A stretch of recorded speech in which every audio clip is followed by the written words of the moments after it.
saying on my phone, I don't know, some of you know this on the iPhone, they've got that little stock app. I added Tesla to it to give me a little boost during the day. 225 and dropping. So,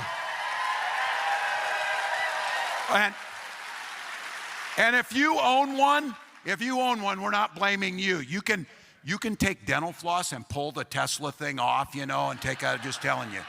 1 year later. Breaking political news out of Minnesota. Governor Tim Walz, who of course was the Democratic nominee for vice president in 2024, has ended his re-election bid for governor. He is not going to run for re-election. This comes as pressure has been growing around this widening welfare fraud scandal. Now, Walz has not been accused of any wrongdoing, but it has been a growing political headache. Let's get right to CNN Chief National Affairs Correspondent Jeff Zeleny. This is a wow this morning, or at least would have been if you had said it was going to happen, 2 or 3 months ago? That's right, John. Good morning. Even perhaps 2 or 3 weeks ago, the reality is Minnesota Governor Tim Walz had been insistent on running for a third term, which would have been unprecedented in and of itself. Minnesota has not elected a governor for 3 consecutive terms, but it is that deepening federal probe as well as this widening scandal. As you said, he is not implicated in this at all. This is actually somewhat old news in Minnesota. This has been going on for years and years. The prosecution started back during the Biden administration, but over the holidays, it certainly did widen. There was a right-wing influencer who posted a viral video on social media that quite literally went viral when the vice president of the United States and the FBI director leaned in on this, and it shined a brighter spotlight on really what had been some deep concerns among Minnesota Democrats, even about the wisdom of Governor Walz seeking a third term. They believe that this would hang over the entire re-election effort and perhaps even damage the Democratic Party. I don't want to mince words here. Donald Trump and his allies in Washington and in St. Paul and online want to make our state a colder, meaner place. They want to poison our people against each other by attacking our neighbors. And ultimately, they want to take away much of what makes Minnesota the best place in the country to raise a family. They've already begun trying to withhold funds that were meant to help families afford childcare. And they have no intention of stopping that. Governor Tim Walz just announced that he is no longer seeking a third term for the governor of Minnesota. He is dropping from the race. This comes after weeks of harassment from the GOP. Just Saturday, we saw the president tweet out that somehow Governor Walz had something to do with the death of Melissa Hortman, which is absolutely insane and disgusting. Do you remember Vance Bolter, the man who worked for Tim Walz, who unalived a Minnesota representative? Minnesota Representative Melissa Hortman was the only Democrat to vote against health care funding for illegals in Minnesota. She was unalived almost immediately after her vote. I know that people will be hurt by that vote, and we worked very hard to try to get a budget deal that wouldn't include that provision. DFL Speaker Emerita Melissa Hortman emotional following the House's adjournment from a special session Monday. Hortman was the lone DFL lawmaker to cast a vote to cut Minnesota Care access for undocumented immigrants. It's a move she made with a heavy heart. I did what leaders do. I stepped up and I got the job done for the people of Minnesota. Very shortly after this, she was unalived in her home by Vance Bolter, who was later caught after a manhunt. He then sent a letter to the FBI and Kash Patel saying that it was Tim Walz who forced him to do it. Both Vance Bolter and his wife worked for Tim Walz for years in different states. Today, it's breaking news that the money laundering scam in Minnesota of billions of dollars for healthcare offices, child daycares, Medicaid, and various forms of care agencies. These money laundering frauds have been exposed. And it all comes back to Tim Walz. Was Melissa Hortman unalived because she voted against a multi-billion-dollar money laundering fraud? The fraud that she voted against that heavily implicated illegal aliens, specifically Somalians, who have been racketing this kind of childcare, healthcare rackets and cooperating with our corrupt government. In Vance Bolter's letter, he said Tim Walz put him up to it because Tim Walz wanted a seat in the Senate. But maybe all it really was about was billions and billions of money laundering, a racket dependent on illegal immigration and compliance. I can't help think, though, of all the people who would be a little miffed and tell us that this was a big fuss would be Mark and Melissa, never seeking that limelight, but always being at the place where good was being done.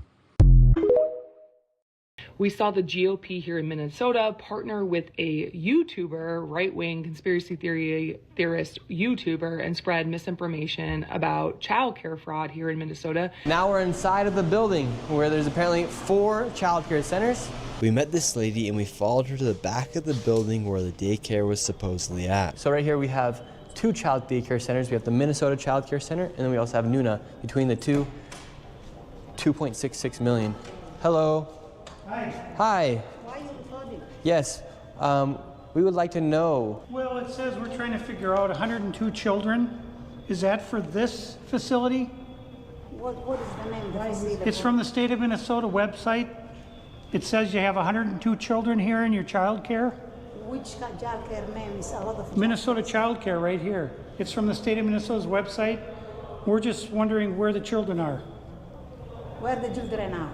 Yeah, where are the children? It says you have 102 children here, and you got $2.66 million this year in funding, and $2.5 million last year. We're just wondering where the kids are. And who are you? My name's Nick Shirley. Nick Shirley. And where are you? Which department? Oh, we are from ourselves. Yeah. Hello, we'd like to ask where the money's going. Look at that. Shut us down. Where are the children at? No children inside of this daycare center. And look at this daycare center right here. No children inside of this daycare center. But between those buildings, over $2.6 million. Which caused several child cares to be broken into and sensitive documents stolen. That is spelled NASRULAHMOHAMED. I'm the manager at Nokomis Daycare Center, and today I want to talk about what happened yesterday. Yesterday morning, I was called by the owner because unfortunately someone came in to our daycare. The cleaner called the owner and told him what happened and the vandalism that happened. The owner called us. Me and another manager came into the scene around 6 a.m. We looked and saw what happened, and we saw that the suspect came in from the back, broke in from the back kitchen, and he also destroyed the wall to come in. As he came in, he broke a door from the wall from Family Dollar from the side. He couldn't, unfortunately, we don't know if that he went in or not, but we saw that it was damaged. As we walked around the daycare, we saw that our office doors was broken into as well. We saw that, unfortunately, there was important documentation, enrollment of the children, and also employee documentation that was gone. There were also checkbooks that were ripped from check papers that were ripped from our book. This is devastating news, and we don't know why this is targeting our Somali community, as one video made by a specific individual made this all happen. People's lives are starting to be put into danger now because of the actions of the GOP. And I think it's a smart move for Governor Walz to say, this isn't worth it, right? It's not worth putting my constituents at risk. It's not worth putting myself at risk. I'm going to drop. The DFL can take it from here. Moving forward, I really hope the DFL does a primary, which they should. I believe they will. They'll do a primary to see who is going to be the new DFL candidate. I do believe that it probably will be a moderate man that is going to run because of the state of Minnesota right now.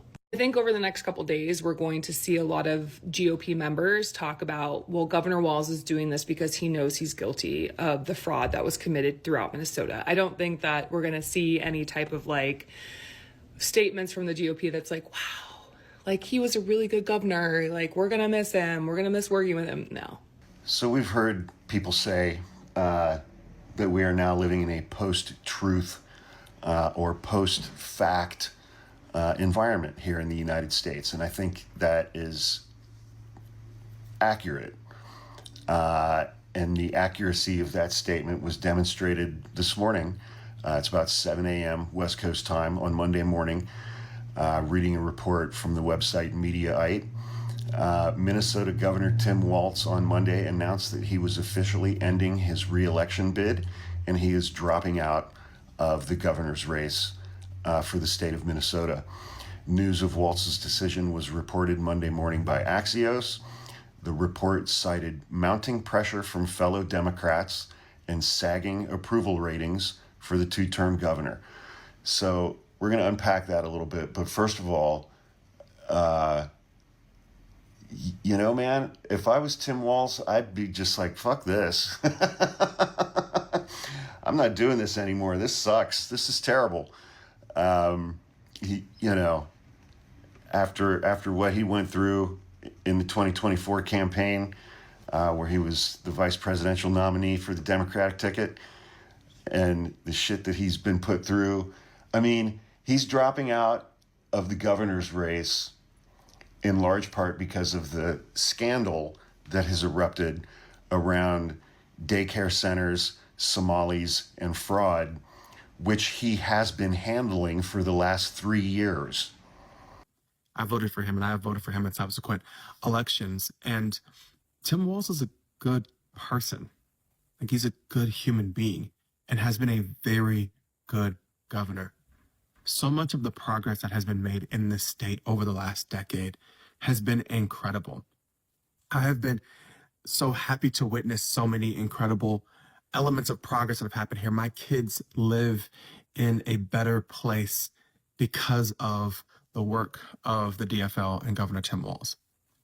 And what is frustrating is, on the one hand, this is a good person who will no longer be in this role. And I think it's honorable for him to step aside so as to not distract from the continued work. And also, as a person who makes content about politics, it is frustrating to see what is happening in the state of Minnesota as the byproduct of a viral lie put out by a right-wing YouTuber. Which brings me to this. 2026 is an election year. But as I reflect on this moment with my family and my team over the holidays, I came to the conclusion that I can't give a political campaign my all. So I've decided to step out of this race, and I'll let others worry about the election while I focus on the work that's in front of me for the next year.